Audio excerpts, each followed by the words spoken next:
Call to order the Monday, May 13th meeting of the Verona Common Council, and we'll begin with the Pledge of Allegiance. I pledge allegiance to the flag of the United States of America and to the republic for which it stands, one nation, under God, indivisible, with liberty and justice for all. Next, we'll have the roll call, please. Alderperson Diaz. Here. Alderperson Doyle. Here. Alderperson Manley. Here. Alderperson McGilvery. Here. Alderperson Reekie. Here. Alderperson Steiner. Here. And Alderperson Yours. Here. We have a quorum. Thank you for that. Next, we will move on to public comment. Is there anyone from the public that wishes to speak this evening under public comment? If so, if you would please come forward to the podium, state your name and your address for our benefit and also for the benefit of those watching at home. Is there anyone that wishes to speak under public comment this evening? Going to third and final time. Anyone wishing to speak under public comment? Seeing none, we'll move on the agenda. Next, we have approval of minutes from the April 22nd meeting of the Common Council. The minutes were included with your packet. What is your pleasure? We have a motion by Mr. McGilvery. Is there a second? Second. Second by Mr. Manley. Were there any additions or corrections to the minutes of the previous meeting? Seeing none, all those in favor signify by saying aye. Aye. Opposed, no. Motion carried, and the minutes are approved. I have a few proclamations to read this evening. One of them had very small print, so I need to go out and get my glasses. The first proclamation is declaring the month of May Building Safety Month. And the proclamation reads, whereas our city's continuing efforts to address the critical issues of safety, energy efficiency, and resilience in the built environment that affects our citizens, both in everyday life and in times of natural disaster, give us confidence that our structures are safe and sound. And whereas our confidence is achieved through the devotion of vigilant guardians, that is the building and safety and fire prevention officials, architects, engineers, builders, tradespeople, laborers, and others in the construction industry who work year-round to ensure the safe construction of buildings. And whereas these guardians, dedicated members of the International Code Council, use a governmental consensus process that brings together local, state, and federal officials with expertise in the built environment to create and implement the highest quality codes to protect Americans in the buildings where we live, learn, work, worship, play. And whereas the international codes, the most widely adopted building safety, energy, and fire prevention codes in the nation, are used by most U.S. cities, counties, and states. These modern building codes also include safeguards to protect the public from natural disasters such as hurricanes, snowstorms, tornadoes, wildfires, and earthquakes. And whereas Building Safety Month is sponsored by the International Code Council to remind the public about the critical role of our community's largely unknown guardians of public safety, our local code officials, who assure us of safe, efficient, and livable buildings. And whereas Building Safety Month, code officials keep you safe, the theme for the Building Safety Month 2013 encourages all Americans to raise awareness of the importance of building safety, green and resilient building, pool, spa, and hot tub safety, backyard safety, and new technologies in the construction industry. Building Safety 2013 encourages appropriate steps everyone can take to ensure that the places where we live, learn, work, worship, and play are safe and sustainable, and recognizes that countless lives have been saved due to the implementation of safety codes by local and state agencies. And whereas each year in observance of Building Safety Month, Americans were asked to consider projects to improve building safety and sustainability at home and in the community, and to acknowledge the essential service provided to all of us by local and state building departments and federal agencies in protecting lives and property. Now therefore, I, John Holcomer, Mayor of the City of Verona, do hereby proclaim the month of May 2013 as Public Safety Month. Accordingly, I encourage our citizens to join with their communities in participation in Building Safety Month activities. just as I read this resolution, it reminds me that I have the opportunity sometimes to travel out of state for work. And I would say that just a few months ago, I was in a different state. I won't mention the state, but it was in a food processing plant. And when I saw some of the areas there where they had not been inspected, I was certainly happy that I was living in the state of Wisconsin. The second proclamation this evening is regarding Older Americans Act Month and Unleash the Power of Age. Whereas the Verona Senior Center provides activities and services for all area older adults, and whereas the Verona Senior Center is committed to valuing all individuals and recognizing their ongoing life achievements, and whereas our older adults are active community members involved in volunteering, mentorship, arts and culture, and civic engagement, and whereas recognizing the successes of community elders encourages their ongoing participation and further accomplishments, and whereas our community proudly provides opportunities to allow older citizens to continue to flourish by emphasizing the importance of elders and their leadership by publicly recognizing their continued achievements, presenting ongoing opportunities for older Veronans to share their wisdom, experience, and skills, and recognizing older adults as a valuable asset in strengthening our community. Now therefore, I, John Hokemer, Mayor of the City of Verona, do hereby proclaim May 2013 to be Older Americans Month. I urge every citizen to take time this month to recognize older adults and the people who serve and support them as powerful and vital citizens who greatly contribute to our community. Dated this day, May 13, 2013. We do this on an annual basis also, and it always reminds me of two things. One is that I had the great opportunity as a young person to grow up with my parents, with my grandparents in the same household, and I certainly learned a lot from them. And also the month of May is my father's birthday, and he will be 90 years old on Sunday.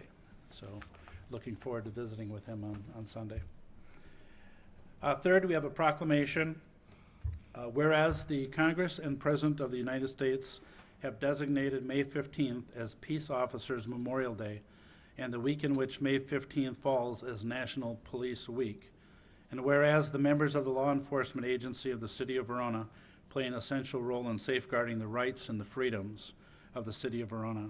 And whereas it is important that all citizens know and understand the duties, responsibilities, hazards, and sacrifices of their law enforcement agency, and that members of our law enforcement agency recognize their duty to serve the people by safeguarding life and property, by protecting them against violence and disorder, and by protecting the innocent against deception and the weak against oppression.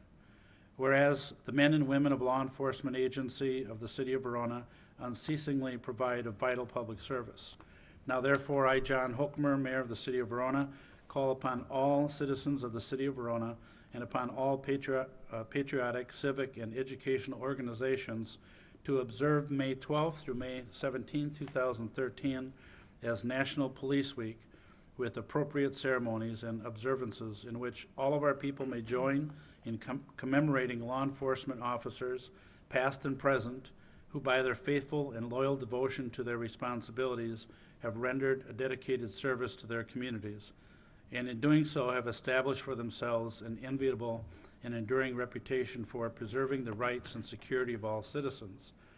I further call upon all citizens of the City of Verona to observe Wednesday, May 15, 2013 as Peace Officers Memorial Day in honor of those law enforcement officers who, through their courageous deeds, have made the ultimate sacrifice and service to their community or have become disabled in the performance of duty, and let us recognize and pay respect to the services of all our fallen heroes. Signed and dated this 13th day of May 2013. And for our police department, one of the things that I've always been very proud of since I became involved in the city is that the city has always stayed out of the area of law enforcement and has not interfered, and that we allow our police officers to do the job that they were hired to do. And that's something I think that's very important as we move forward, that we continue to see that as well. And as far as, as the city goes, we can have the best schools, we can have the best recreation programs, we can have everything the best. If people don't feel safe and secure in the community that they live, work, and play, they aren't going to be here. So I know that people do feel safe and secure. So, Chief, we thank you for that, and if you could pass that along to your officers as well. Thank you. Moving along on the agenda, I do have one committee appointment this evening, and I would ask for your confirmation. That would be to approve the appointment of Steve Rudolph for 4 years on the Community Development Authority. It would be a 4-year term. I would ask for your confirmation. Make a motion to confirm that. We have a motion by Mr. McGilvray. Is there a second? Second. Second by Mr. Manley. For those of you that don't know Mr. Rudolph, we got to know him when there was, when the apartment buildings were going up in the Hawthorne area, not Hawthorne, Harmony Hills area in the northern part of the city. Mr. Rudolph is also very active in the Verona Chamber of Commerce and currently serves as the president of the Chamber of Commerce. Seeing no questions on that appointment, I would ask for your confirmation. All those in favor signify by saying aye. Aye. Opposed, no. Motion carried. I did want to mention that we have 2 additional vacancies. One is on the Zoning Board of Appeals, where we had an individual who had asked to not be reappointed. We also have a vacancy on the Library Board. So if you know of anyone who would be interested, or if there's anyone that's watching at home and is interested in serving on either one of those committees, if you would please let Bill or I or Cammie know, and we will make sure that you get included on the list. And then the final thing is we do have a vacancy on the council in District 4, and we have had, I've had at least 7 people approach me that are interested in serving. What we are asking this evening, we're going to ask if for anyone who is interested in serving, if they have not already submitted something in writing, that they please submit something in writing to me by the end of this week. And Jim, if possibly, if you can get that in the Verona Press. And then depending on how many people we have, we will contact those people. We may do interviews with those people. And when I say we, I have asked President of the Council, Mr. McGilvray, and Ms. Reiki, since it would be District 4, if they would work with me on a nomination to the council for that vacancy. So again, if there's anyone who is interested in serving, it would be to complete the term through next April of 2014, if they would please notify us by the end of this week. And for the people that have expressed an interest to this point and have not put anything in writing, I will reach out to them and ask them if they will put something in writing.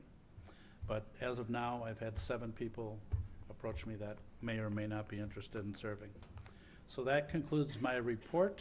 With that, we will move on to the administrator's report. Mr. Burns, please. Yes, thank you. I have a couple updates that I'd like to highlight tonight. First, we have a couple meetings that will be taking place tomorrow. The first of those is the ad hoc public safety meeting, which is reviewing and recommending options for the fire and EMS facility. They will be meeting at 5:30 p.m. at the Fitch-Verona EMS site, which is on Venture Court.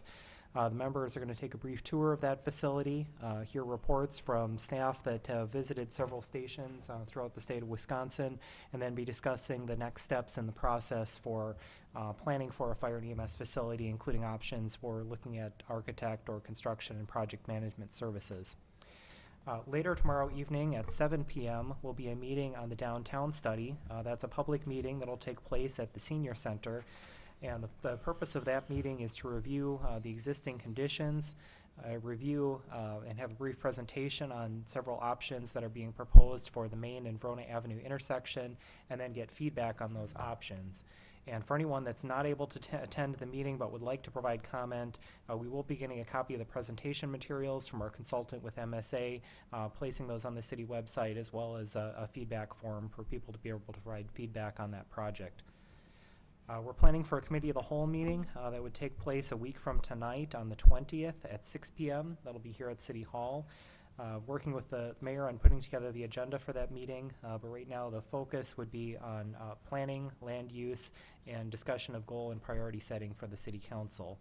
We've also talked about looking at a date for a potential committee of the whole meeting in the month of June that would focus on the city's financial management policy and be kind of an introduction to our budget process and focus more on the financial issues. And then related to our budget, staff has begun work on updating our capital improvement plan as our initial steps for the 2014 budget process.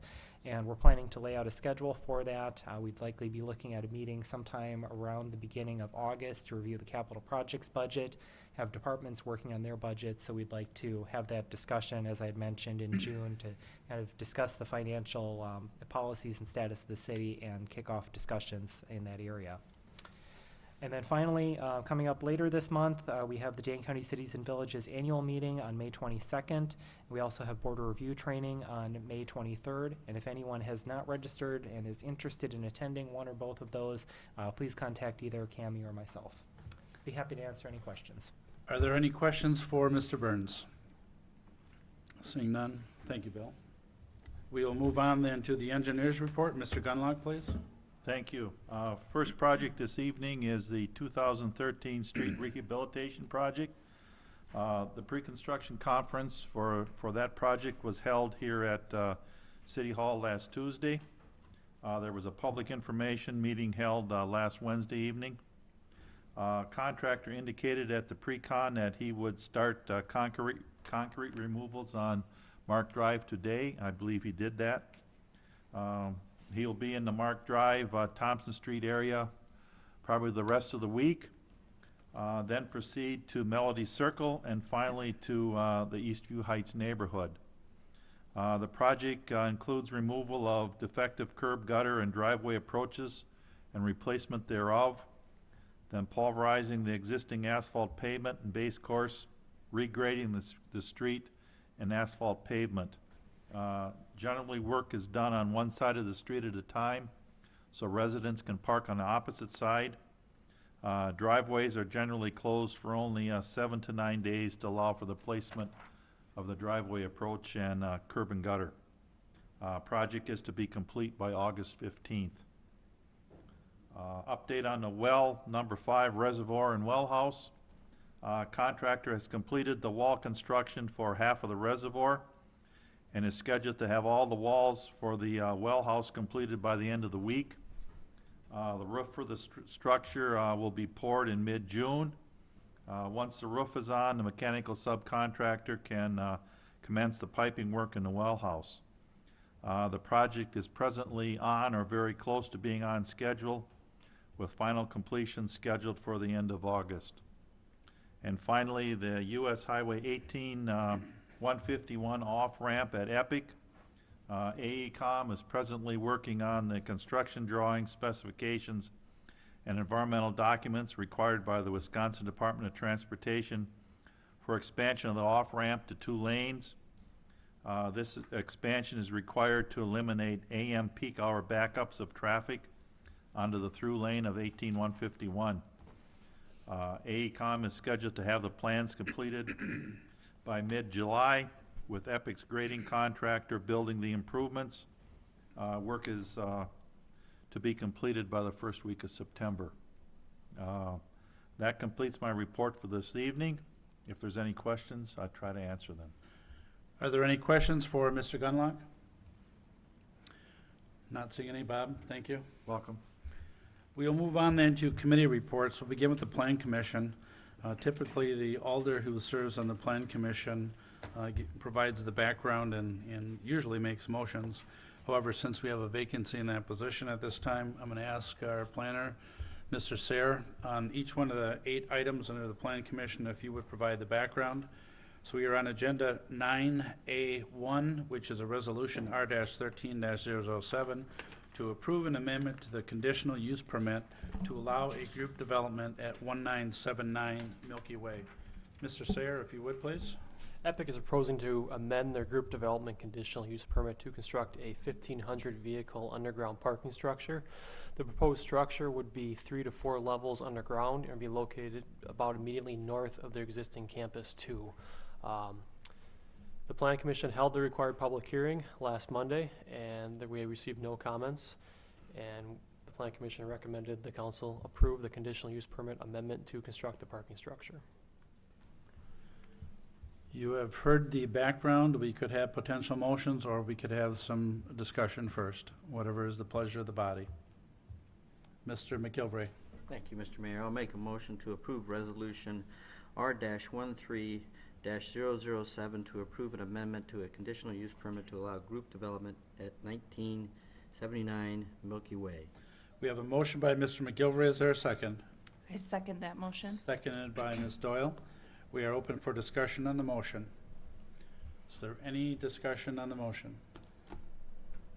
Mr. Yours? I just have a question on voting. If you are abstaining, do you say abstain or just don't vote? I would want the record to show that I am abstaining. Just at some point prior to the call of the question, just state that you wish to abstain, and we'll let the minutes reflect that you abstained. Further questions or comments on the motion? Seeing none, all those in favor of the motion signify by saying aye. Aye.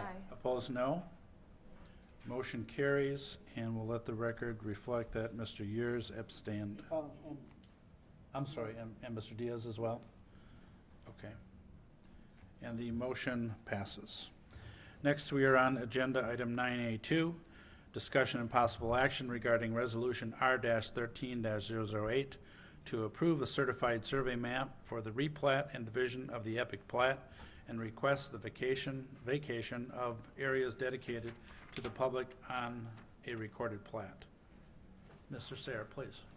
So for the actually next three items, I'll combine my report into one just for ease of discussion. Epic is proposing to vacate and replat portions of the Epic Plat, Cross Point Plat, and the Meister Edition, the Westridge Plat.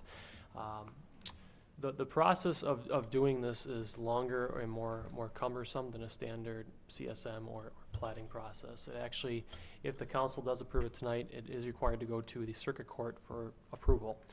And that's because as part of this process, they are rerouting or realigning Northern Lights Road. Northern Lights Road will be vacated and realigned to the south, as previously discussed in past public meetings that were held on this topic. With that being said, the Plan Commission did review it and did provide a recommendation to the council on all three of these CSMs and vacations that the Common Council approved it, subject to three conditions. The first condition is that the City of Verona requests that Dane County, because the request does have to come from the city, the City of Verona requests that Dane County Circuit Court vacate the portion of the plat included within the CSM, including the vacation of areas dedicated to the public in that portion of the plat. 2, the City of Verona and the property owner shall enter into an agreement for the public use of the existing Northern Lights Road while the new roadway is being constructed. And 3, the property owner shall provide all necessary easements, including utility and drainage easements. You've heard the explanation. Is there any potential motions, questions, comments at this point? Mr. McGilvray? Thank you, Mr. Mayor.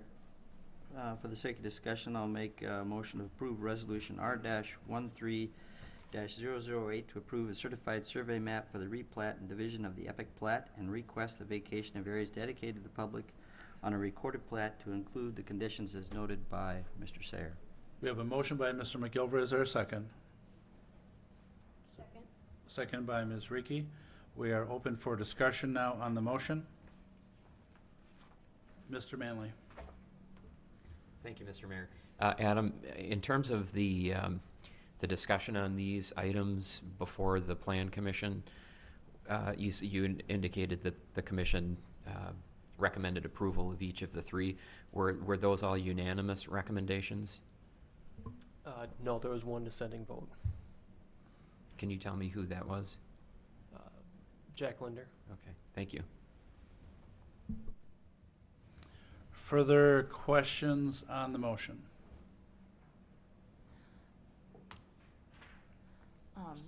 I was just going to add, Ms. I think if I remember correctly from the Plan Commission, it was that because of the CSM, there could be minor adjustments made, and there was a little bit of hesitance, I believe, at that notion, if I Mr. Sayre? comment further. I think, not to put words in Commissioner Linder's mouth, I think his concern was with that, possibly the road, there could be minor modifications to the road.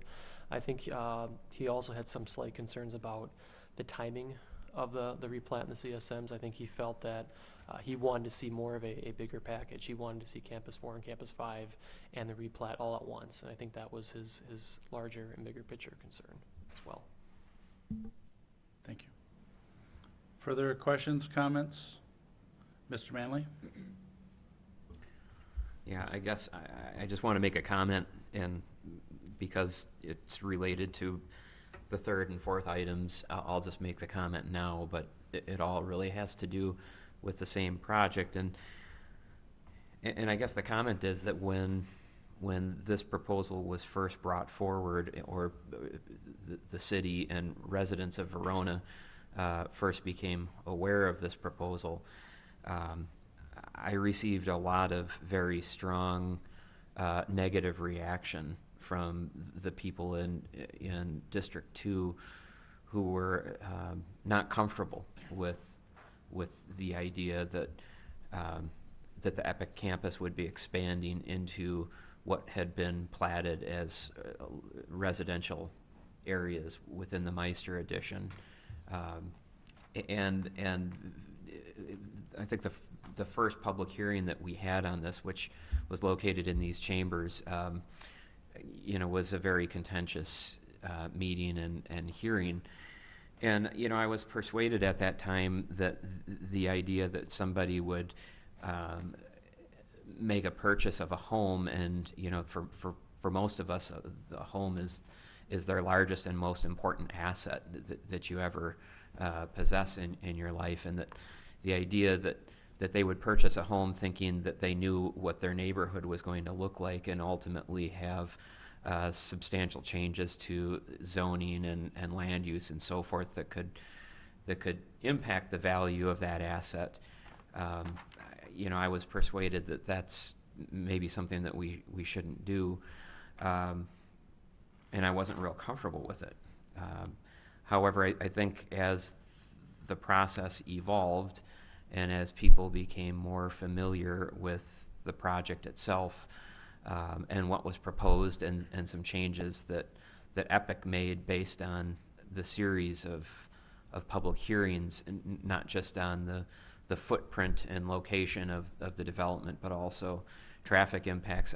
I think it's fair to say that a lot of the people who were initially proposed to the project changed their mind and became supportive of it.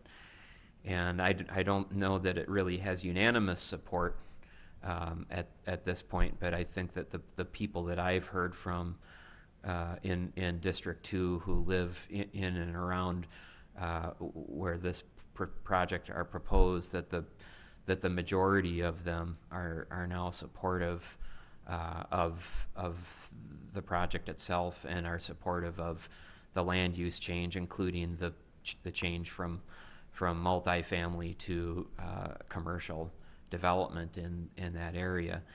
And because of that, I'm going to support these items tonight, and I think that it's a credit to both Epic and to the people who live in that area who got engaged in the process, that had a very good dialogue on this, and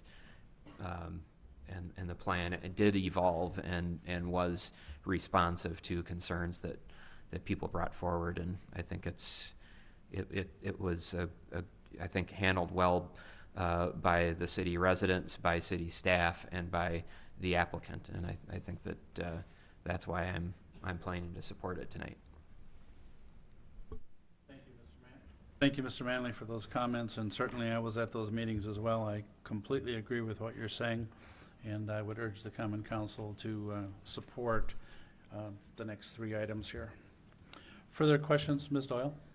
I'd just like to say that I agree with Alder Manley's assessment, and from the feedback that I've gotten from residents, the concerns have evolved from really the placement of Northern Lights and the proposed Epic development to more of the impact of how the roads and intersections are going to come out on Verona, and construction times, and how construction times work out on the weekends and things of that nature. So it definitely is an evolving discussion. Thank you. Additional comments? If not, before we take the vote, Mr. Yurs, Mr. Diaz, for your intent to abstain on the next three items? Yes. Okay, and we will let the minutes reflect that. Seeing no other questions, we had a motion by Mr. McGilvray, second by Ms. Ricky. All those in favor of the motion signify by saying aye. Aye. Opposed, no. Motion carried, and again, we'll let the minutes reflect that Mr. Yurs and Mr. Diaz abstained. We are now on the next item. We've heard the background. This is Resolution R-13-009 to approve a certified survey map for the replat and division of Cross Point Plat and request the vacation of areas dedicated to the public on a recorded plat. Is there a motion? A motion by Mr. McGilvray, second by Mr. Manley. We are And- open for discussion on this. I believe the same conditions would apply. The same conditions, yes. Further discussion on the motion? Seeing none, all those in favor signify by saying aye. Aye. Opposed, no. Motion carried, and again, we'll let the minutes reflect that Mr. Yurs and Mr. Diaz abstained. Next, we have agenda item number 9A4, discussion and possible action regarding resolution R-13-010 to approve a certified survey map for the replat and division of the Meister addition to the Westridge plat and request a vacation of areas dedicated to the public on a recorded plat. Do we have a motion to that effect with the contingencies? We have a motion. Yep, I'd like to make a motion to approve We the have a motion by resolution. Ms. Doyle, seconded by Mr. Manley. Are there questions on the motion? And again, the same contingencies are placed on this? Seeing no questions, all those in favor signify by saying aye. Aye. Opposed, no. Motion carried. That motion passes, and again, the minutes will reflect that Mr. Yurs and Mr. Diaz abstained. Mr. Sayer, if you would give the background on the next agenda item, please. The proposed CSM will shift a shared lot line between lots number 268 and 269 of the Cathedral Point subdivision. The proposed land division is necessary to allow for the construction of a house on lot number 268. The Plan Commission recommended the council approve it. I think just one addition, I believe that staff comment on there was that you support the, you believe that it makes it better with revising those boundary lines. Is that correct, Adam? Yes, it works. Okay. Is there a motion, a motion by Mr. Manley to approve? Is there a second? Is there a second? Second by Mr. McGilvray. Further questions or comments? If not, this is for the approval of Resolution R-13-001. All those in favor of the motion signify by saying aye. Aye. Opposed, no. And that motion carries. Mr. Sayer, the next agenda item, please. Epic is proposing to rezone the former Epic plat, Cross Point plat, and the Meister addition, the Westridge plat. The proposed rezoning would zone the lands of possible future Campus 4 and 5 as suburban industrial, which is consistent with the existing zoning of the campus. It would zone the lands planned as open space, drainage way, berms, and green space as rural agriculture, and that's consistent with the zoning also in place in the area. And it would also zone the land that's proposed as a future park as public institutional, and that's consistent with other city-owned properties. With that, the Plan Commission recommended approval of the rezoning contingent upon the replats being approved by the Common Council and the Circuit Court. You've heard the explanation. Are there any motions at this point or discussion? Move approval.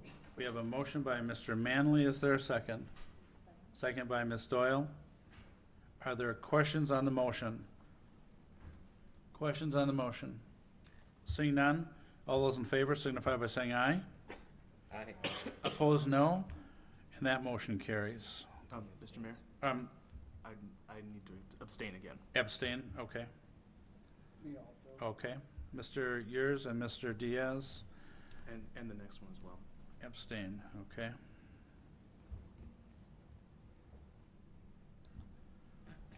Next agenda item, Mr. Sayer, please. Epic's proposing to annex 40.88 acres of land to the city located at 2826 Country View Road. The proposed annexation is requested to accommodate a future stormwater pond, utility substation, and a geothermal bore field on the site. The Department of Administration for the state has reviewed the annexation request and has found that it is in the public interest.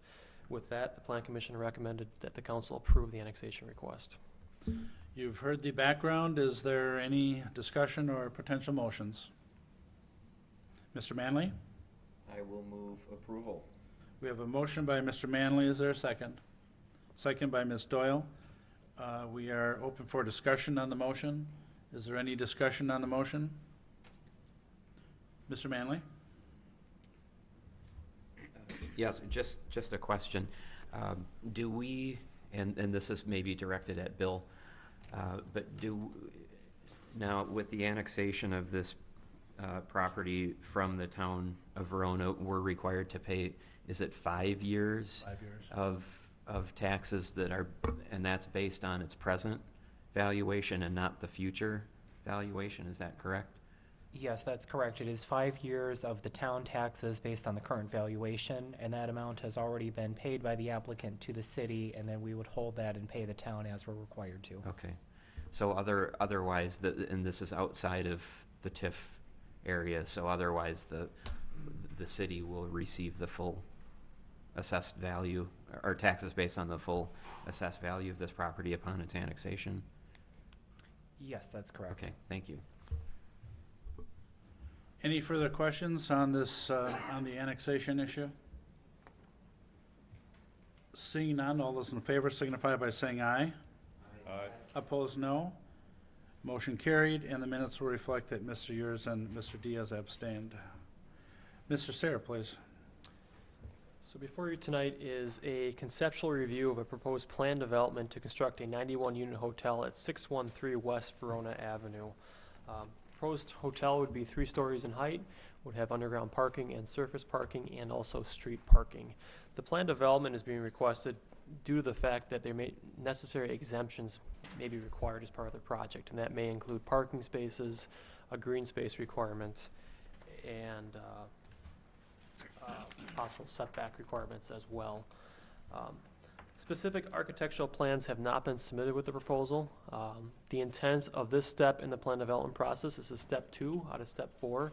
It provides the council with the opportunity to engage the applicant in conversation about the project, to discuss it, give some basic feedback to so the developer has an understanding of, is there interest in pursuing this project, is there not interest? It's the opportunity to provide that informal discussion with the developer before they actually begin to develop their more detailed plans. The property owner and the architect are here tonight. I know they're more than happy to answer any questions the council has about the project.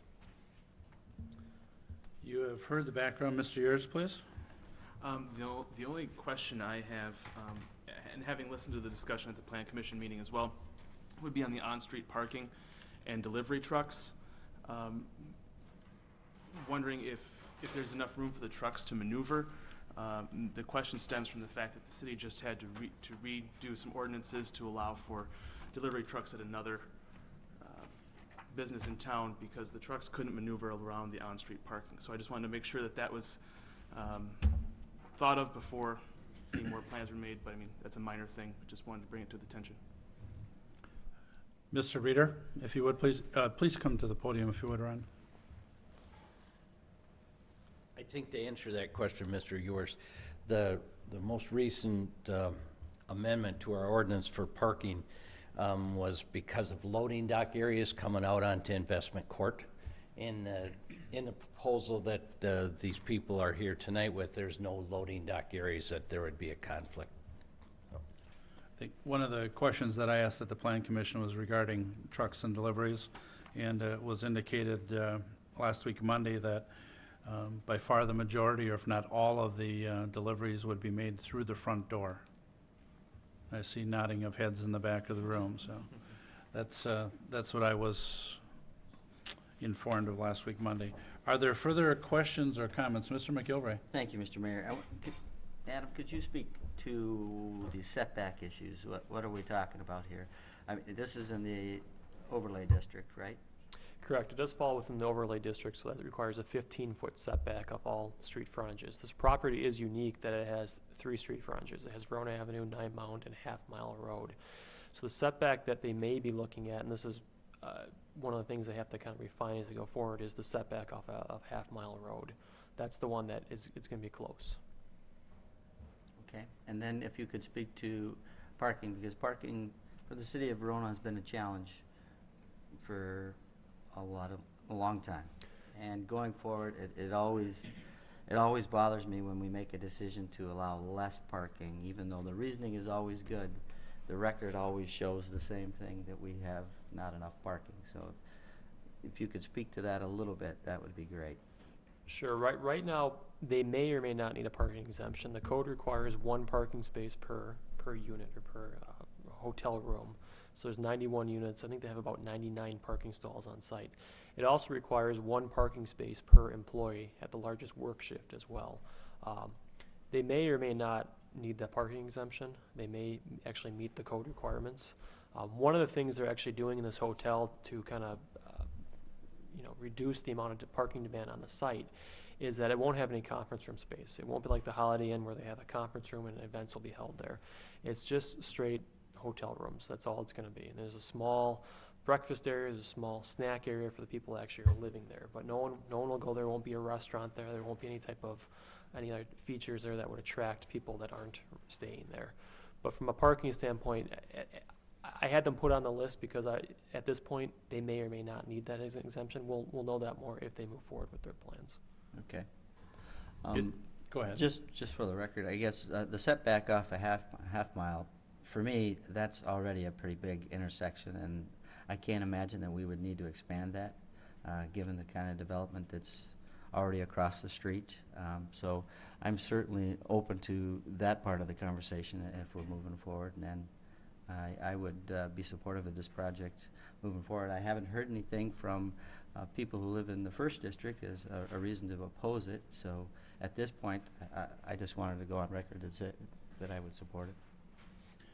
Thank you, Mr. McGilvery. Just to add on a little bit to the comments on the parking at the hotel site, that was discussed a little bit at the Plan Commission as well. And one of the things I heard there was that their intention is to capitalize on people that are coming for EPIC training. So for the most part, those individuals do not have vehicles and would not need parking. Where there may be more parking would be on weekends, let's say if there's something going on at Red Inn or other recreational activities, but for the most part, that during the week, we would not see, or they would not see the majority of those parking stalls filled. Mr. McGilvery? I did have one more thing. Since the architect and the owner are here, or a potential owner, I noted in the minutes that they spoke about the facade. Sorry about that. Sorry. You spoke about the facade, encourage brick, stone, and that type of thing. I would encourage you to. My support would be contingent upon those things that were recommended out of that Plan Commission discussion. Yes, as I said at the Planning Commission, the exterior of the building would be consistent with the current Holiday Inn, which I own, and there's no reason for us to deviate from that at all. So we would follow in line with what that flag would allow and what the Planning Commission and the City Council would like to see on it. But we will not deviate from that type of quality. Thank you. Mr. Manley? Thank you, Mr. Mayor. Question for Adam is that, just so that I'm clear, in terms of the PUD process, are we at the concept plan stage at this point, or are we not quite that far? No, this is the concept stage. So Okay. this is just the kind of flushing out the ideas of what you think about it, what you like, what you don't like, what you want to see from an architectural standpoint. Any comments, any feedback? It's a good chance to say it because it's non-binding. It's that, it's just letting the developer kind of know this is what we're thinking, so they know what's going to be required as they move forward in the project. Okay, thank you. And I guess consistent with Mr. that, Knight. if I could, Mr. Mayor, I'd like to echo the comments from Mr. McGilvery as it relates to architecture, and I feel very strongly that the unique standards that we put in our Verona Avenue design overlay, which require a higher level of materials, higher level of architecture, especially given the location of this near the western gateway to the city. I think it will be very important for the Plan Commission and this council to hold the applicant to a high standard. Thank you, Mr. Manley. Mr. Diaz? I just wanted to say that I think, considering the kind of people who are likely to stay there, that it would be fine to have less parking at this location than you might have at a different kind of hotel. And that I personally value green space really highly, way more highly than I value parking spaces. Thank you, Mr. Diaz. Again, we're not intending to take any action here this evening. This is to provide feedback for the applicant. Are there any additional comments or any additional discussion? And I personally like what I saw and what I heard at the Plan Commission. It is a very challenging parcel of land to do something on, and at this point I like what I've seen, so I would encourage you to move forward if possible. Seeing no other comment, that concludes our action from the Plan Commission. We'll move on then to the Finance Committee. Mr. McGilvray, please. Thank you, Mr. Mayor. Thank you, Mr. Mayor. Under item 9B1, I'll make a motion to approve payment of the monthly bills in the amount of $1,146,558.19. We have a motion by Mr. McGilvray. Is there a second? I second that motion. Seconded by Ms. Doyle. Mr. McGilvray? Thank you, Mr. Mayor. In the way of explanation, two of the larger items from this month's bills. The first being to Associated Bank of Green Bay. It's for interest payments on our lease revenue bonds, which are our 2002-2003 TIF 7 releases. That is for $151,273.39. Get my readers on. Cheaters. Second being to A.H. Fendorf and Son for application number 2 and application number 3 for well number 5. That amount is $555,057. You've heard the explanation of the major expenditures. Are there any questions for the Finance Committee or for Mr. Burns? Seeing none, the motion before you is to approve the payment of bills in amount totaling $1,146,558.19. All those in favor signify by saying aye. Aye. Opposed, no. Motion carried and the bills are approved. Mr. McGilvray? Thank you, Mr. Mayor. Under item 9B2 and 9B3, we have Mr. Harrigan here, Mr. Mike Harrigan from Ellers and Associates.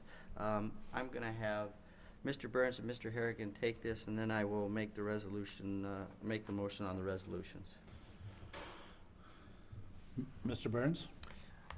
Yeah, both of these items we'll discuss together. These are resolutions that would provide for the sale, basically starting the process for the issuance of debt for the city.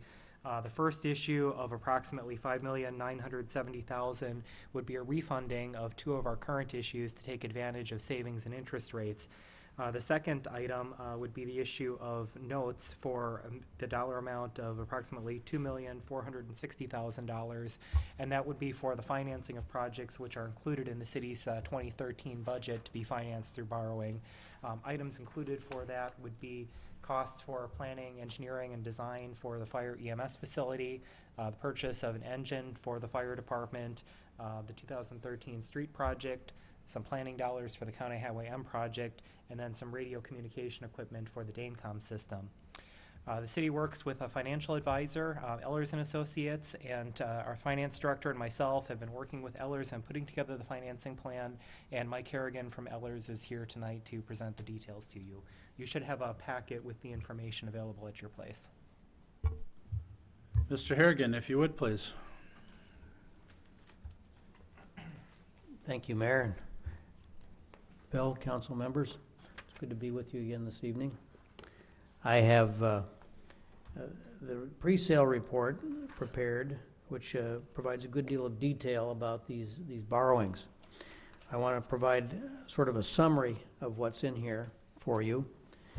We have a narrative that goes into the particulars for things such as the authority under which you're issuing the debt under state statutes, the purposes of the financing, which Bill has covered. I'll go over the terms of the issue in more detail as we walk through the longer pullout sheets. As was alluded to earlier, this is really the first step of a 2-step process for the issuance of the debt. Tonight, if you would choose to approve proceeding You're adopting these initial resolutions which authorize us on your behalf to go forward with the solicitation of competitive bids for the right from various underwriters around the country, really, to bid against each other to buy the bonds. So if you approve this, we would be preparing that official statement. The bonds would be rated by Moody's Investors Service, and you would go through that rating process. And then we would have a competitive sale scheduled to occur simultaneously with your June meeting date on June 10th. And at that time, we would be bringing back the results of the bids and a final resolution for your consideration to approve the award of the sale of the bonds. The particulars of this plan were developed as was mentioned by Mr. Burns in conjunction with your staff, but it also looked at the integration of this plan in the context of a longer range capital financing plan. And so if you take a look at the first pullout sheet in our report on page 6, you can see various columns which relate to the different years of potential borrowing, and we're only really focused on the actions for tonight which have to do with 2013 year. So the first two columns on the left, first one is the general obligation bonds, and the bonds are being issued solely for the purpose of refinancing two existing issues of debt that are outstanding with the city currently. The first one is referred to as the 2010 GO stands for General Obligation, BAB stands for Build America bonds. These were bonds that were issued back in 2010 for various purposes. We'll explain what those purposes were in a second, but it was issued under a special program at the time that was made available by the federal government. And the federal government allowed for issuance of bonds, and the interest that you would be having to pay on the bonds was to be written down through a reimbursement of a portion or a share of that total principal, interest payment. 35% was to be paid by the federal government. But you did have a provision built into that, the terms of that issue that allow you, if the federal government were to ever short-change the reimbursement or not make the reimbursement, you could invoke this extraordinary call provision of the bonds to repay the bonds early and refinance them in order to avoid future reductions of payment or to achieve a savings. Well, it turns out just because of the interest rate environment that we're in today, you do have the opportunity to achieve a pretty significant savings result, which we'll show you in a moment. The second issue is a similar thing. It is not a Build America, but it's a 2007 bond issue. And again, interest rates are much higher than what they are today. The other costs are costs of issuance that come into play, and some of them are subject to bid and could come in less but will not come in over.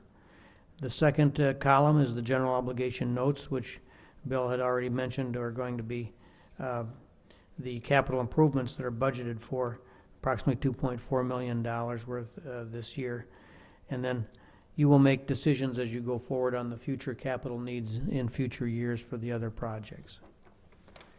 I want to point out on the next page we have a savings calculation for the Build America bond portion of the first issue. And if you take a look at that page, you'll see in the left side the payments of principal and interest and the rebate that was to come from the federal government and the net cost. If you compare that to the principal and interest projected on the right side, you'll see that there's a difference, positive difference of savings, which is reflected in that purple column on the far right.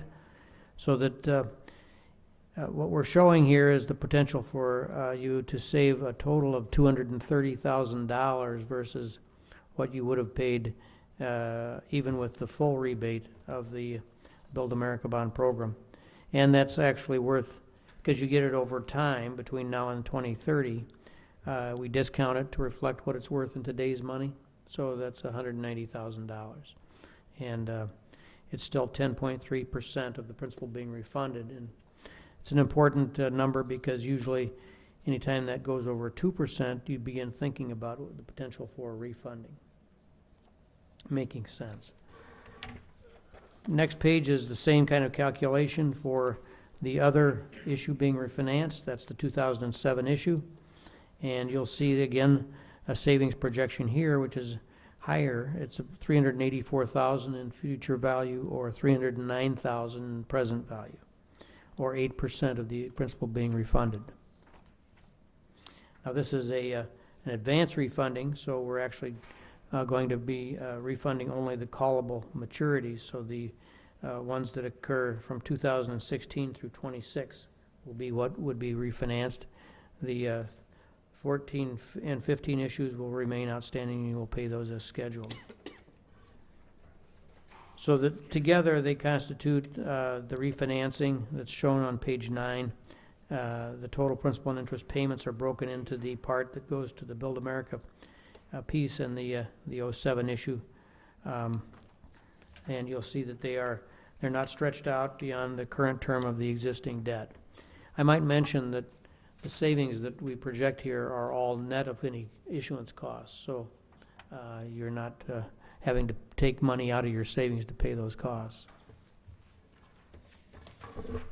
I made reference to the fact that those Build America bonds funded some other projects in the past, and you'll see on page 10 what those projects were. We had general fund expenditures, which was equipment, various things there, library, water, and storm. And so the water and storm will also participate by paying their share of this refinancing issue according to the schedule on page 10. The last couple of pages here relate to the integration of this into your overall plan and your existing debt. This is a spreadsheet that helps us show you what your impact on your tax rate would be of the issue and the two issues. On the left, we have our existing payments of principal and interest for debt. We have then the proposed issues. We have offsetting revenues, and then we have a net levy divided by your projected valuation gets us a tax rate. And as you can see, you'd go up slightly from up to a $2.34 level, and then without additional borrowings beyond that, you would decline. The last page just shows how this integrates with a longer plan and what the tax rates would be for borrowings through the year 2017 if you were to do those additional types of borrowings. And this is the type of projection that we've been doing in a manner that would be consistent with your long-range planning. I think it's something that the administrator referred to earlier, going to be talking about as far as your long-range planning updates, and this would be part of the kind of thing we would talk about at that time. So, if the council is amenable to proceeding with what's been described, the actions would be to consider the two resolutions that I just dropped on the floor. And I'll pick it up. I was going to mention on the timing of this, this is not anything different than what we've done in the past. We always take a look at when there's opportunities to refinance and if it makes sense. And then in November, when the city passes the budget, we take a look at our operating budget and we approve that. We approve the capital plan, but the borrowing for the capital plan doesn't occur until the following year. So usually it's at one of the May meetings where we talk about what our borrowing needs will be, and then we'll come back and have the approval of that in June. So this, I just wanted to point out, this is nothing different than what we've ever done in the past. Correct. Questions, comments, potential motions? Mr. McGilvray? Thank you, Mr. Mayor. Another thing I just wanted to speak to, and Mr.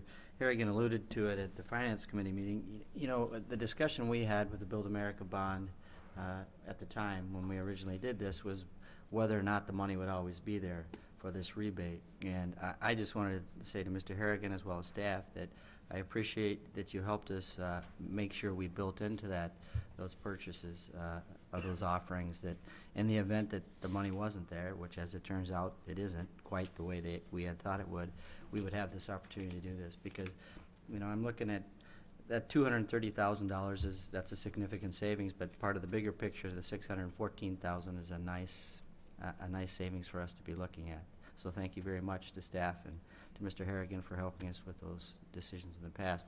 That being said, I would like to make a motion to approve Resolution R-13-012, providing for the sale of approximately $5,970,000 of general obligation refunding bonds. And I would make note that your packet shows the possible bonding obligation to be $5,945. That's correct, $5,945. It's the larger number in the event that things change a little bit. There may be a slightly larger number that comes back before us. They're estimating that the number that you have in your packet, but the resolution should show the $5,970,000. We have a motion by Mr. McGilvray. Is there a second? Second. Second by Ms. Doyle. And just to add on to what Mr. McGilvray said, even though the number that we're taking action on here is higher, you'll have the opportunity in June to vote on what the real number is, which more than likely will be lower. Further questions or comments on the motion? Seeing none, all those in favor signify by saying aye. Aye. Aye. Opposed, no. That motion carries. Mr. McGilvray? Thank you, Mr. Mayor. Under item 9B3, I'll make a motion to approve Resolution R-13-013, providing for the sale of approximately $2,460,000 of general obligation promissory notes. We have a motion by Mr. McGilvray. Is there a second? Second. Second by Ms. Doyle. Questions, comments, further discussion? You've heard the background. Mr. McGilvray? Again, I just wanted to speak to that. I believe the proposed spending would be for $500,000 for the fire and EMS facility, architectural planning and engineering, $838,000 for street improvements, mill and overlay project, $30,000 for County Highway M and County Highway PD improvements, planning and engineering services, $172,000 of radio communications, local repeaters and tactical radio system, $271,600 to radio communication, police and public works radio purchases, $595,000 for our fire engine number 2 replacement, and $53,400 for issuance costs, underwriter's discount, and rounding. Thank you, Mr. McGilvray. Further questions, comments? Seeing none, all those in favor signify by saying aye. Aye. Opposed, no. And that motion carries. Mr. McGilvray? Thank you, Mr. Mayor. Under item 9B4, I'll make a motion to approve Resolution R-13-014, approving a policy for identity theft prevention and red flag rules.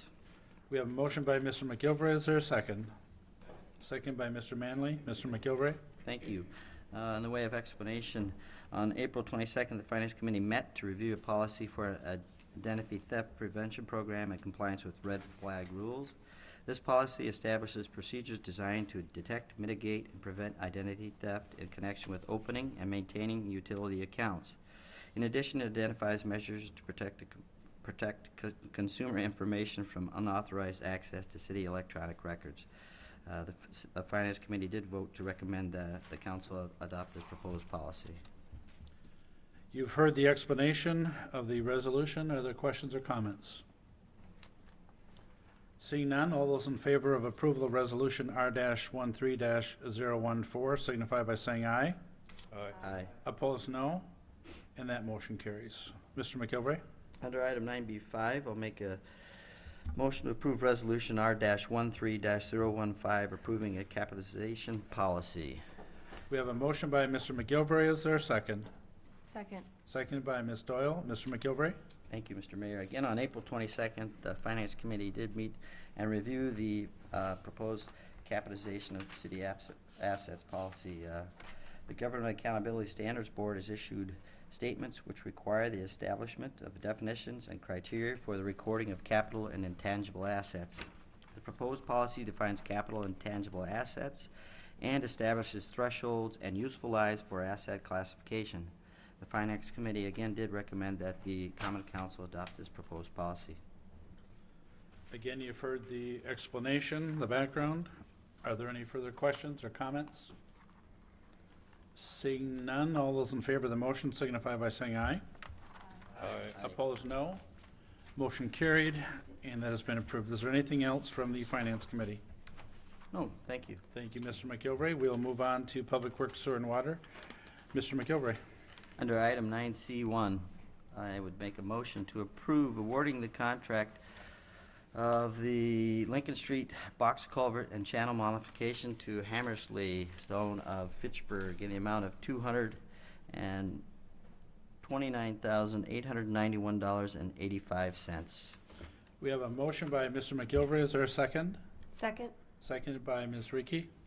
Mr. McGilvray. Thank you. The city received 7 sealed bids for the project. The lowest base bid was submitted by Hammersley Stone, Inc. in the corrected amount of $229,891.85.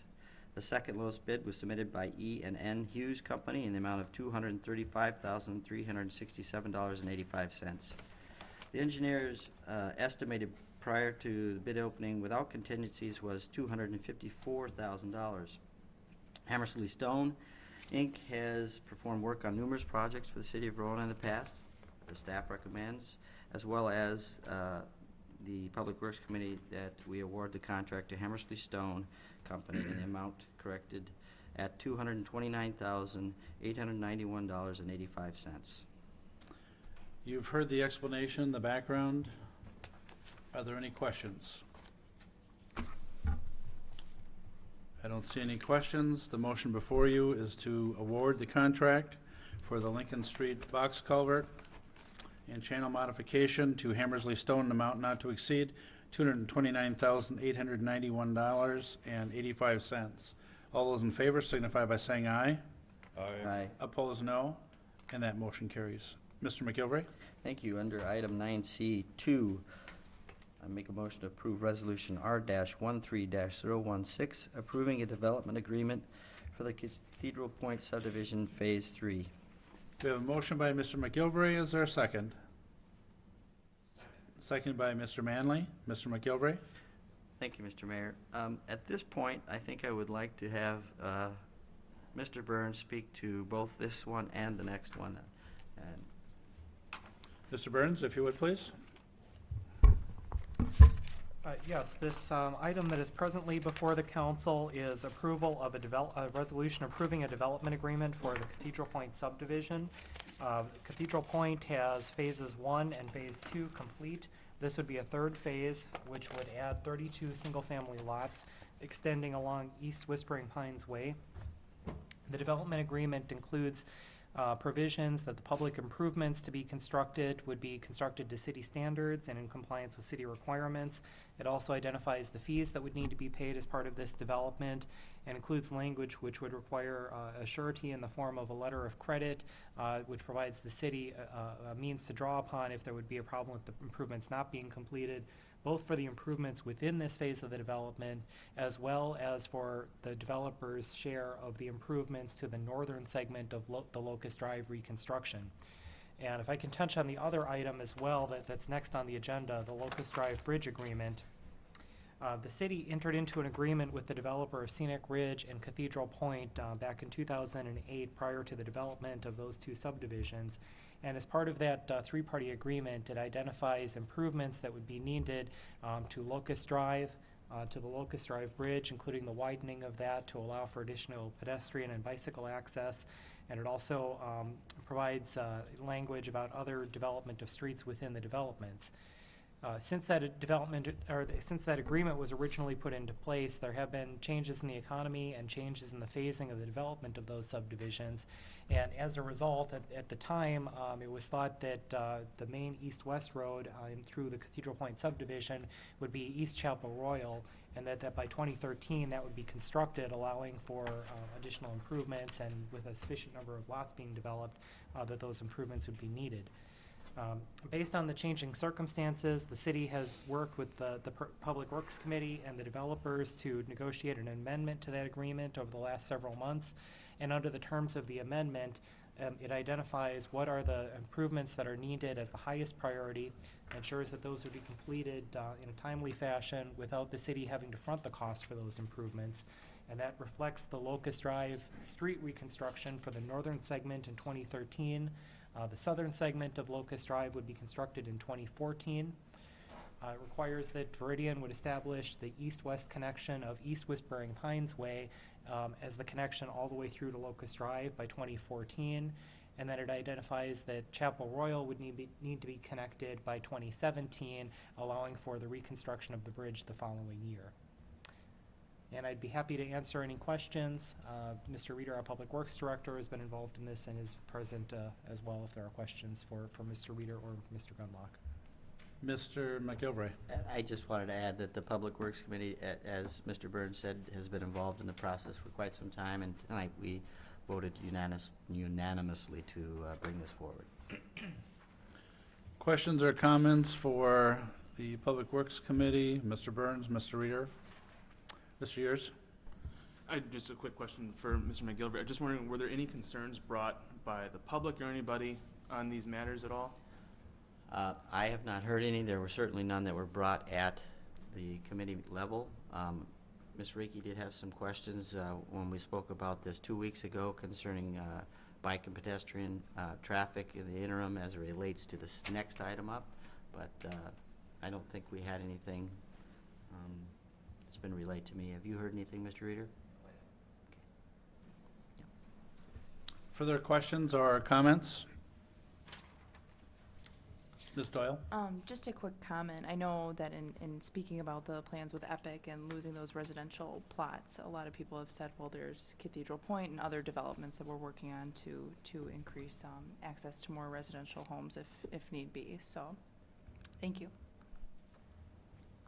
Further comments, questions? Seeing none, the motion before you is to approve Resolution R-13-016, approving a development agreement for the Cathedral Point subdivision Phase 3. All those in favor signify by saying aye. Aye. Opposed, no. And that motion carries. Mr. McGilvray? Thank you. Under item 9C3, I'll make a motion to approve Resolution R-13-017, approving an amendment to the Locust Drive Bridge Reconstruction Cost Reimbursement and Recapture Agreement. We have a motion by Mr. McGilvray. Is there a second? Second. Who was the second? Mr. Manley? It's dueling. Go ahead, Mr. McGilvray. Dueling seconds there. That's good. Thank you. Again, this was supported unanimously out of Public Works. I also wanted to mention that representative for both developers was there tonight, and they were also supportive of the recapture agreement. Thank you, Mr. McGilvray. Are there questions or comments? If not, the motion before you is to approve Resolution R-13-017, approving an amendment to the Locust Drive Bridge Reconstruction Cost Reimbursement and Recapture Agreement. All those in favor signify by saying aye. Aye. Opposed, no. And that motion carries. Is there anything else from Public Works, Sewer, and Water Committee? No, I would like to say, though, the thank you to Bill in working through this with the developers, both developers. It wasn't exactly easy to do, given that the economy has changed the way they've had to develop. But I do appreciate the effort that Bill put into it, as well as developers in willing to, even though they're competing interests because they're across the street and they're selling the same product, they did find a way to work through this. And I think ultimately having that bridge redone when it is, but more importantly having Locust Drive done is going to be a positive effect for the people who live there right now. Thank you. Under old business, we have two items. The first item is confirming the authorized compensation and benefit levels for the city fire chief position. Mr. Burns, if you would, please. Yes, earlier this year, the City Council directed the Police and Fire Commission to begin the process of discussing the hiring of a chief for a city fire department. And under our existing agreement with the town of Verona, the city would be establishing that department effective January 1 of 2014, at which time the Verona Fire District would be dissolved. The Police and Fire Commission has begun meeting. They held meetings on April 18th and again on May 8th to discuss this process. And one of the questions that came up from the commission is that although they have the authority by state statute to hire the chief, the city council has the authority to establish the budget and compensation for positions that would be hired by the department. So the Police and Fire Commission, before they finalized their plan for the chief position, was asking for some clarification and direction from the City Council on the authorization for compensation and benefits for the chief position. Included in your packet is a sheet which identifies the current compensation for the fire district chief, as well as the benefits for that position, which are generally consistent with the city's personnel policy as noted in the sheet. The compensation level, there's a projection of a potential level for 2014 just based on a potential cost of living adjustment. That has not been set and would not be finalized until the budget is put forward. So what the Police and Fire Commission was looking for was direction or authorization from the council that they can proceed with these numbers as a starting point, and if they would feel the need to recommend something that would be beyond this level, that's something that would come back to the City Council for additional consideration and action. But they at least wanted to know what their starting point is as they work through the process. Mr. Yurs. Thank you, Mr. Mayor. The quick question I have, what are the comparables to fire chiefs in other like-sized fire departments? Mr. Burns? There was an examination of comparables that was done when the fire district hired the position approximately a little over 2 years ago. And at that time, the recommendation for the position was to start it, I believe, at $70,000, and there have been a couple adjustments since then, bringing the chief to the current compensation level. We have not done a full comp study at this point, just taking a quick look at information that we had available. This seemed to be consistent with some of the area chiefs, but I think that's something that the Police and Fire Commission would want to look at further before they finalize something. So at this point, they've just used the current compensation based on that previous study as a starting point.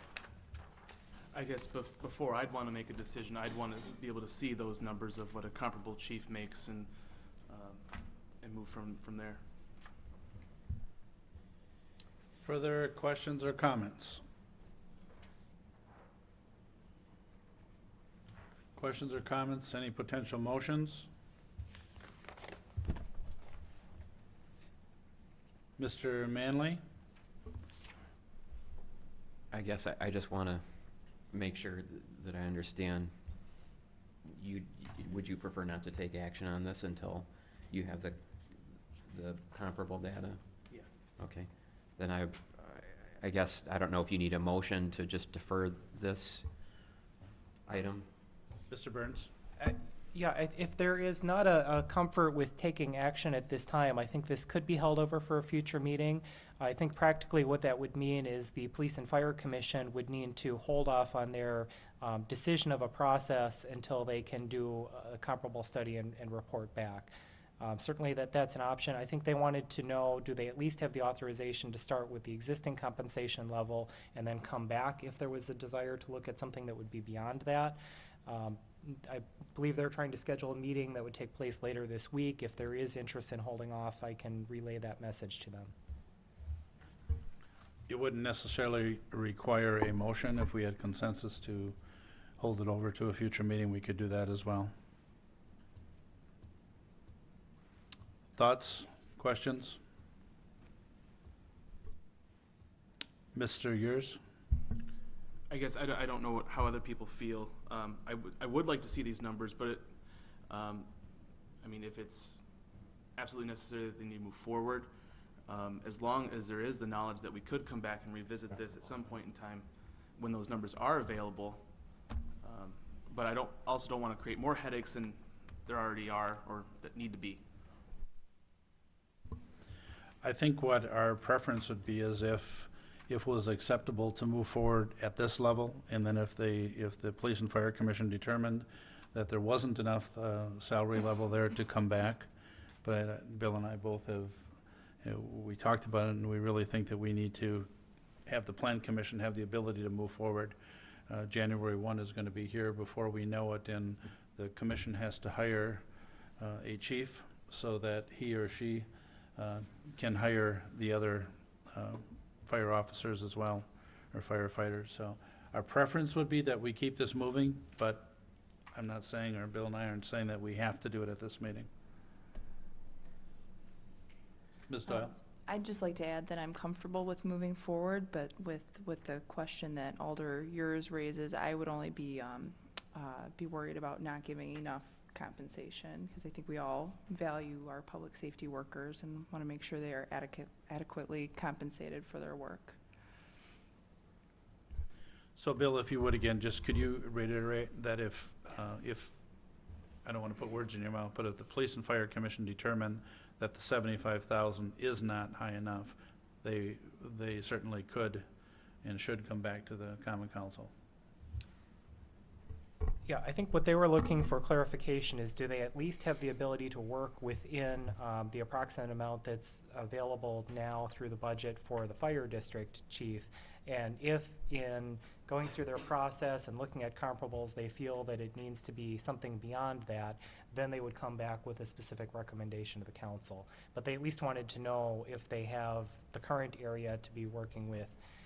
If there's a consensus that at least the current level is appropriate, but there may be the need to look at something higher, I think there's the potential to have that action with the request that it come back.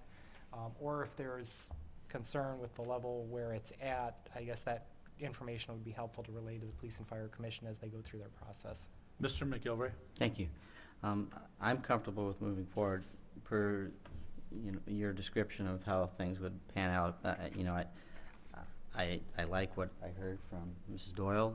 I would agree with that. I would encourage you all to be aware, though, that every decision you make about finances all comes back to your budgeting process. And this year's budget, although we're in great condition as a city, anytime you're making promises beyond what we already have in a budget, it's got to come from somewhere. So just be aware of that as we move forward.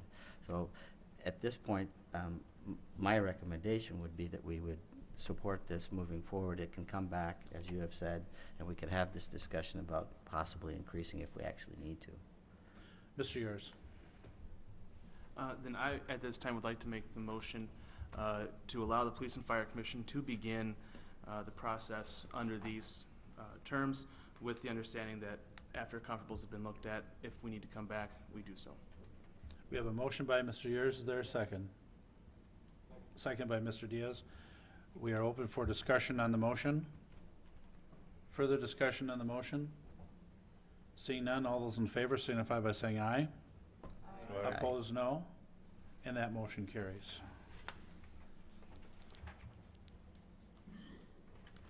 Next, under old business, we have selection of a city council representative to the Plan Commission. As we have mentioned in the past, this requires 6 votes of the Common Council to elect someone from yourself. Mr. Diaz. It says a 2/3 vote, 2/3 majority of the membership. Since we only have 7 members, would that be 5 votes? Yeah, according to the city attorney. According to the city attorney, it still requires 6 votes. At this point, Mr. McGilvray? thank you, Mr. Mayor. I would like to see us get the city's business moving along. And I think it's important, although Mr. Sayre can do that, what he did tonight, it really isn't the best way for us to move forward on these types of things. I would like to, at this point, nominate Heather Reekie to the position if she's willing to do it. I would say this, in looking at what we currently have for our committee levels, Heather is only on one standing committee, so I think if you're interested, it would be nice for you to do it, just because it's a work level that everybody has to pick up the pieces. We are going to be losing chairperson for the Personnel Committee, so we'll have to be figuring out how we'll fill that slot, whether it be one of the people that comes on new. They're going to have a learning curve too, so if people are interested, it's a compromise. I know we were stuck between Mr. Manley and Mr. Yurs. We were stuck between Mr. Charles and Mr. Yurs. It's a compromise that I would offer. We have Mr. McGilvray has nominated Ms. Reekie. A nomination does not require a second. Are there further nominations at this time? Are there further nominations at this time? Mr. Manley?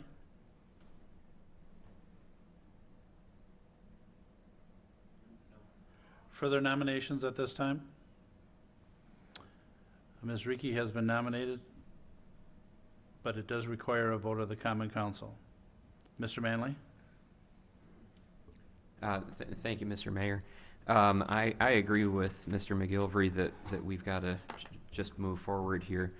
I know that in talking with, well, it was pretty clear at our last meeting that Mr. Yurs was interested in serving, and I had a chance to talk with him further about that and just about his approach to the Plan Commission, and I guess I have a comfort level that I could support him in that endeavor as well.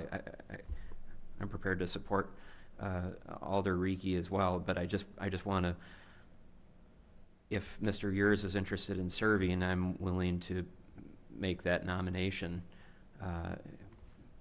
It seemed like there was a very high level of interest on his part.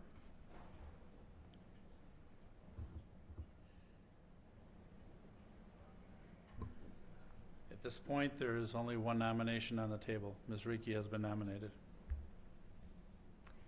I guess I would like to nominate Dale Yurs, except that I don't know if that means that I would need to take on additional responsibilities once the fire and police district is dissolved. And I don't know what that entails, if it entails being appointed to something else. Well, we'll have to see, and there could be other committees. I'm not sure what the vacancies will be at that point. But as of December 31st, the Fire Commission would be dissolved. So at this point, we have two nominations on the table. Mr. McGilvery has nominated Ms. Rieke. Ms. Rieke has nominated Mr. Yurs. Are there further nominations? Are there further nominations? Are there further nominations? Seeing none, I will have the clerk read the roll, please. Ms. Lynch? Alderperson Diaz. Heather Rieke. Alderperson Doyle. Alder Yurs. Alderperson Manley. Alder Yurs. Alderperson McGilvery. Given that I nominated Ms. Rieke, I think it would behoove me to support her on that position. Okay. Alderperson Rieke. Since I nominated Dale Yurs, Mr. Yurs. Alderperson Steiner. Alder Yurs. And Alderperson Yurs.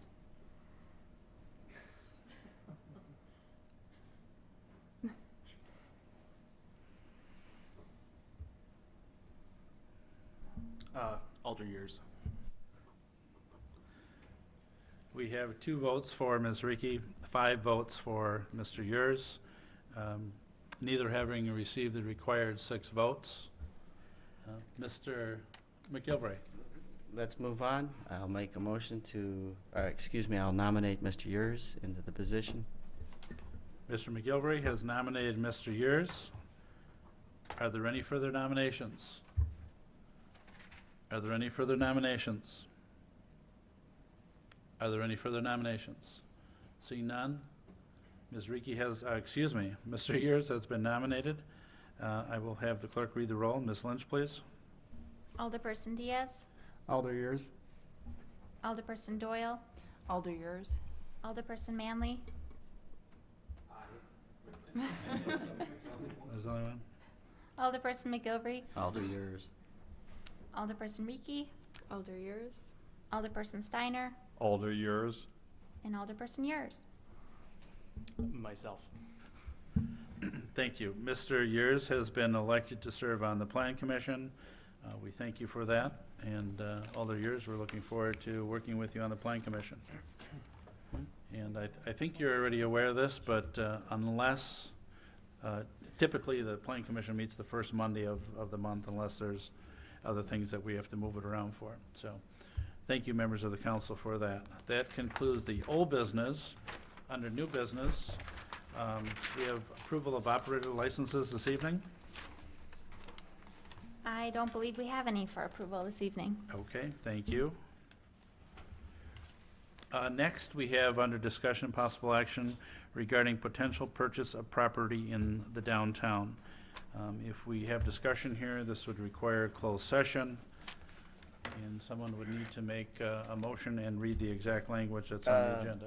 Thank you, Mr. Mr. Mayor. McGilvray? I would make the motion that we move into closed session. The common council may convene in closed session as authorized by section 19-85, parent 1, parent E of the Wisconsin statute for the purpose of deliberating or negotiating the purchase of public properties whenever competitive or bargaining reasons require a closed session.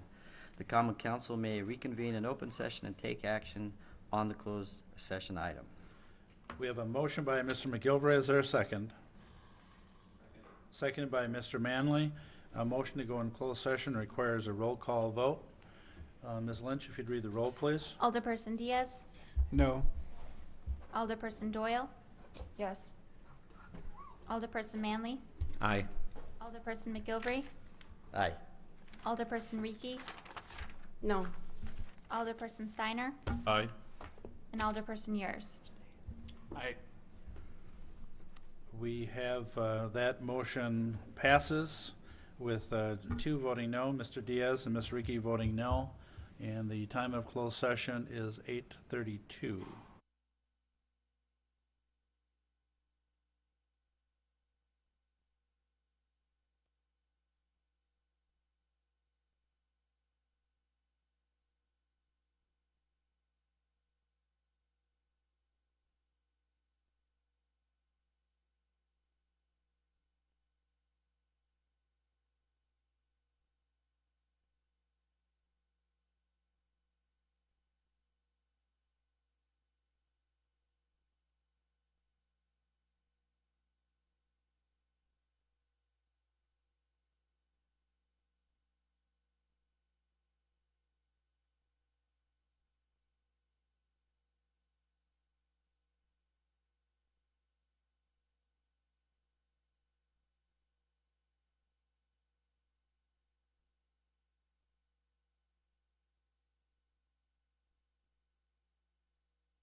Back in open session, there was no action taken during the closed session.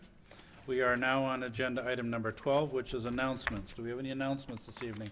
Mr. Steiner. Thanks, Mayor. The Senior Commission will not meet on Tuesday. My request was to have it moved to Wednesday for a personal reason, and the members agreed to it. So it'll be Wednesday at 5:15 at the Senior Center for the Senior Commission meeting. The Verona Historical Society will have their last event before the summer break on Wednesday at 3 p.m. at the Senior Center.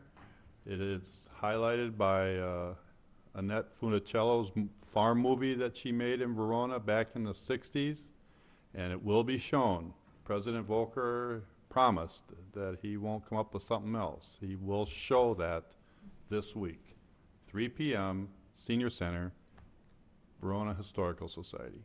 Thank you. Thank you, Mr. Steiner. Other announcements this evening? Other announcements?